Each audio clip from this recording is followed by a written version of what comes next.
Hey, what's going on, y'all? It's your boy Deuce. Welcome to Deuce World Episode 4, Car Chronicles. Know what I'm saying? Sorry I wasn't able to get the last episode out to y'all. I did record it with my guy Save. You know what I'm saying? It was a lot of NFL predictions and also a boxing prediction that I did get right. As far as Canelo, I had Canelo winning a unanimous decision or stopping him after the 10th round. So I was able to get that right. But yeah, I mean, like, YouTube just took too long to upload the video, and by the time that I would actually have the video out for you guys, you know what I'm saying, the fucking games would have already been done. And I actually did this the day before, so YouTube was just taking that long for me to upload the video. You know what I'm saying? So what good is a prediction if the fucking games already have been played and shit? You know what I'm saying? So sorry about that. You know what I'm saying? But yeah, so I got like about 5-6 subjects to talk with you guys about today. And then first, we just gonna start off with the Bears. You know what I'm saying? The first half was beautiful. You know what I'm saying? Justin Fields was balling. He was showing why he was the a high pick that the Bears took. You know what I'm saying? It just looked amazing. You know, he was running, he was throwing touchdowns. The tight end, I forgot his name, but he was eating. He had like 2 touchdowns. You know what I'm saying? DJ Moore, he was balling. You know what I'm saying? It was just looking tremendous. You know, it was looking wonderful. And the defense, they was getting stops. You know what I'm saying? You know, you could feel the energy in Soldier Field. The fans was happy. It was just great. You know what I'm saying? The Broncos was looking like the Broncos. I was just loving it. You know, it just really, I thought it really looked tremendous. You know, like, it just really looked great. And then the second half happened. And I don't know, like, the defense started giving up points. You know what I'm saying? Like 21 points to be exact. It's 28-28. I'm literally saying, hey, you know, kick the damn ball, kick the damn ball. This motherfucker on 4th and 1 runs a dummy stunt trying to get them to go off, trying to get them to go offside. You know what I'm saying? Because, like, they're a very undisciplined team. They had a lot of penalties. I'm talking about the Broncos. So, like, they had a lot of penalties. And, you know, he was trying to get them to go off sides or whatever. Long story short or whatever, they didn't go off sides. So, I ain't gonna lie, I dozed off for a minute or whatever. I wake back up, and it's 4th and 1 again. They didn't kick the ball. They actually go for it. They try a handoff. Justin Fields giving it to the running back, and the shit gets stuffed. You know what I'm saying? Herbert gets stuffed, pause, you know what I'm saying? And they don't get the first down. And I'm just thinking to myself, like, all you had to do was kick the fucking ball. It could have been 31-28. Take the easy points. You trying to fucking run it up and be superhero, Superman and shit, and you done fuck shit up, you stupid son of a bitch. So, you know, it's just like, I don't know what the fuck is going on with Eberlus, and that's his name. Excuse me, his name is Eberlus. You know what I'm saying? You know, he's just terrible, man. Just terrible. You know what I'm saying? Like I said, it was a beautiful first half, and, you know, all that gets overshadowed because, you know, this motherfucker didn't want to kick the ball. So for you people that didn't see it or whatever, the Bears get the ball back. It's 31-28. You know what I'm saying? After the Broncos do what they do. And Justin Fields throws an interception. And I'm not happy that Justin Fields threw the interception also. You know what I'm saying? That's bad. But Justin Fields shouldn't even been in that position. You know what I'm saying? Because it could have been 31-28 if they would have just let Santos kick. Santos is a very accurate kicker. You know what I'm saying? And I definitely believe he would have made the kick. You know what I'm saying? It was beautiful conditions at Soldier Field. You know what I'm saying? So he wasn't kicking in no wind or no shit like that or whatever. It was like a literally perfect day when it came to weather. So, you know, Eberlus, he fucked that up. And now the Bears is at 0-4. And you done lost to a team that just gave up 70 the week before. It's just terrible. Like, I don't know, man. You know, like, the city of Chicago definitely deserves better. You know what I'm saying? The fans definitely deserve better. You know, I'm gonna just be totally honest. The players deserve better. You know what I'm saying? And I don't know where he got Eberlus from, but, you know, they need to send him back wherever the fuck he came from. You know what I'm saying? That guy's terrible, man. He know he made a horrible mistake. I'm sure the media got on his ass. I didn't watch the press conference, but I'm sure the post-game conference, but I'm sure they got on his ass, and I'm pretty sure he came up with some bullshit to try to deflect and save his ass. You know what I'm saying? He in CYA mode, and you know what CYA mean. You know what I'm saying? So, you know, hopefully the Bears can beat the Commanders on Thursday. I'll be doing a episode for you guys Wednesday or Thursday leading up to the game. You know what I'm saying? Hopefully we can get that. I think we're the only team in the league that haven't won a game yet, which is fucking pathetic. We don't want to be that team. You know what I'm saying? We the people deserve better. Fuck the bullshit. We the people deserve better. You know, Eberle's, man. That guy's terrible.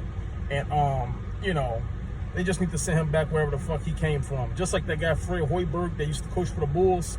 You know, just, you know, like, where do they get these guys from? You know what I'm saying? It's just awful, man. So, you know, big shout out to Justin Fields, because he was balling. I've been critical of Justin Fields before, but when you balled out, I got to show you love. So, shout out to Justin Fields, you know what I'm saying? He was cooking, he was doing his thing. All right. Shout out to DJ Moore as well. He was balling, you know what I'm saying?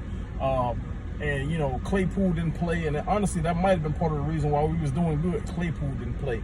Hopefully, he don't play again next week. This Thursday, but that's another story. Also, the Canelo fight. I don't know if you guys saw it or not. It was a hell of a, I ain't gonna say it was a hell of a fight. It was a hell of a performance by Canelo. It went pretty much the way I expected it. You know, pretty much.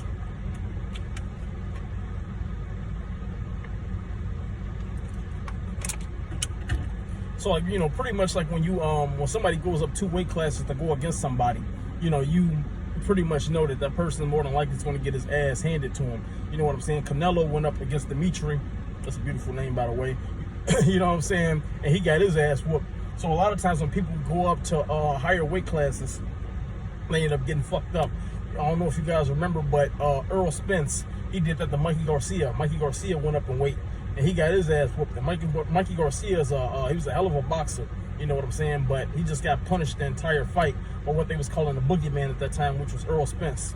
All right, so yeah, I mean, you know, Canelo, he was just doing whatever he wanted to do. You know, Charlo was just trying to survive, trying not to get, you know, just knocked through the ropes like Martin and Tommy Hearns and shit like that.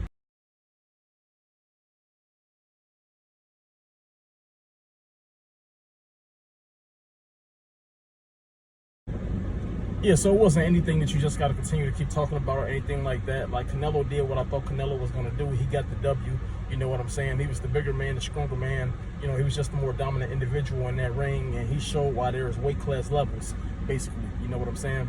All right, so also, you know, there's great news. It's kind of late, but, you know, better late than never, I suppose. You know what I'm saying? Keefe D, he's been indicted by a grand jury in Clark County, which is in Nevada and Las Vegas, for his participation in the shooting of Tupac Shakur.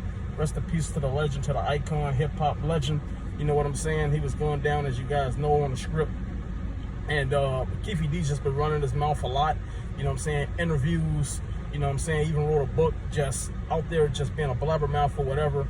He had struck a deal about some kind of drug case that he had, so I guess he thought he had full immunity, where that he could, you know, confess to his role in the Tupac Shakur killing, and, you know, he would just skate free or whatever. But, you know, obviously he didn't look at all the paperwork or something like that or whatever, because they done indicted his dumb ass, and, you know, he's already confessed to the killing on multiple interviews and shit like that or whatever. He said he was in the white Cadillac in the front on the passenger side, and he said his nephew did it. And you know, obviously he was giving a breakdown with, of the details leading up to the shooting, including the shooting. And yeah, I mean, he's clearly placed himself at the scene of the crime, and also being part of the reason that there was a crime. So, you know, I don't know what the fuck he gonna do. If he pleads guilty, it's life, and if he don't plead guilty, it's still life, because, I mean, they're just gonna use your own testimony against you, you stupid son of a bitch. Justice for Tupac. All right. Also, rest in peace to Tim Wakefield. Had no idea the man had brain cancer, but rest in peace. You know, we gotta find a cure for cancer. To be honest, I do think there's a cure for cancer. You know what I'm saying? You motherfuckers need to start using a cure for cancer, because there's too many good people leaving this earth, and you motherfuckers is focused on the money rather than actually getting a cure out for cancer. So rest in peace to Tim Wakefield. I used to play with him on MLB 2005 on my GameCube and my Xbox. You know, he was a hell of a pitcher, very unorthodox. You know what I'm saying? Like, he used to throw the knuckleball, and that knuckleball was really something astonishing. You know what I'm saying? I don't know if you guys ever seen a knuckleball, but it just dances all over the place. It's damn near impossible to hit. You know what I'm saying? I know he had like a 4.11 ERA, which is pretty good. He played a long time. At the time, that was my favorite team, other than the Cubs, the Boston Red Sox. You know what I'm saying? So rest in peace to him. Prayers, condolences to the family. You know what I'm saying? And, you know, Kurt Schilling, shame on you. You didn't have to go out there and tell the world that that man had cancer, even though his family and and Tim Wakefield didn't want that information released. You know what I'm saying? Clout chasing is at an all-time high. Shame on you, Kurt Schilling, for doing that. You know what I'm saying? People going through health problems and shit like that, especially with something like cancer, they want to keep their privacy private. You know what I'm saying? If they wanted it public, they would have announced it public. You know what I'm saying? So shame on you for that. You know, I would like to think that you're a better person than that, but obviously you're not. So 2 middle fingers to you, you sorry motherfucker. Also, man, check your boy out. I put a clip up on IG and also on Facebook. I'm gonna put it on my TikTok as well. I was on Harlem Legends, Too Real for Battle Rap. You know what I'm saying? I made a cameo for maybe like a minute 30 or something like that. I got in, got out. I said some real shit. I ain't gonna tell you guys what I said because I want you guys to go check the clip out for yourself. But yeah, your boy was on there, you know what I'm saying? And I was talking that gangster shit, that gritty shit. I was just saying some real shit, you know what I'm saying? I'm from Chicago and I stand on that, you know what I'm saying? So it was great chopping it up with Harlem Legend on Too Real for Battle Rap, you know what I'm saying? But that's all I got for you guys today, you know what I'm saying? You guys stay tuned. Episode 5 will be coming soon. Car Chronicles, Deuce World, holla at your boy.